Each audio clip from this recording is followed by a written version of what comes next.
Hello everyone, आज मी तुम्हाला मेकअपचा नॉलेज देणार आहे. मेकअप कसा करायचा आहे आज मी तुम्हाला सांगत आहे. तर मेकअपची स्टार्टिंग कशी आणि काय करायची हे आज मी तुम्हाला सांगत आहे. मेकअप करताना फर्स्ट तुम्हाला करायचं आहे क्लिन्झिंग नंतर करायचं आहे तुम्हाला टोनर नंतर करायचं आहे तुम्हाला मॉइश्चरायझर. आता हे क्रीम बेसमध्ये एक आहे आणि जेल बेसमध्ये आहे मॉइश्चरायझर. त्याच्यानंतर कोणताही वापरू शकता.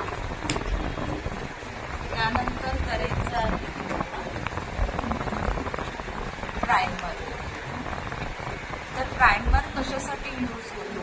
तुमचे ओपन पोर्स जे असतात ते क्लोज होतात आणि प्रायमरचा वापर जेव्हा तुम्ही प्रायमर लावता त्याच्यानंतर फाउंडेशनचा लेअर देता, ब्लेंडिंग करता, तेव्हा फिनिशिंग छान येते. जर तुम्ही प्रायमरशिवाय तुम्ही फाउंडेशन वगैरे लावाल तर तुमचा मेकअप एकही दिसेल, म्हणून प्रायमरचा वापर होतो. त्यानंतर करायचं आहे तुम्हाला करेक्टर. आता करेक्टर का लावलं जातं?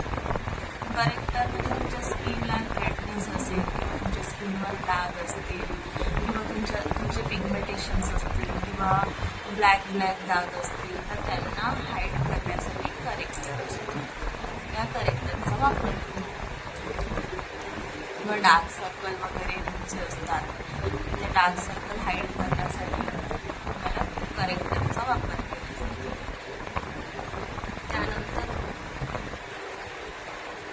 तुम्हाला फाउंडेशन वापरायचं. तुमच्या स्किन अकॉर्डिंग तुम्ही फाउंडेशन कोणतंही लावू शकता. तर हा फाउंडेशन आहे फॉरएव्हर 50चा आहे.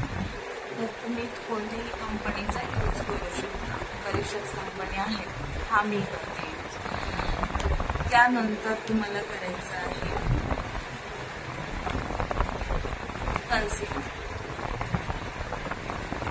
कन्सिलर तुम्हाला आईजच्या खाली लावायचं आहे. ब्लेंडिंग व्यवस्थित करायचं आहे.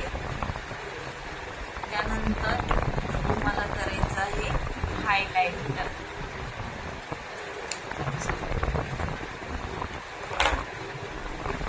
कन्सिलरचा हा जरा मीडियम शेड आहे. तर मीडियम शेडचा एक टोन फेअर असला पाहिजे, तो हा आहे हायलाइटर.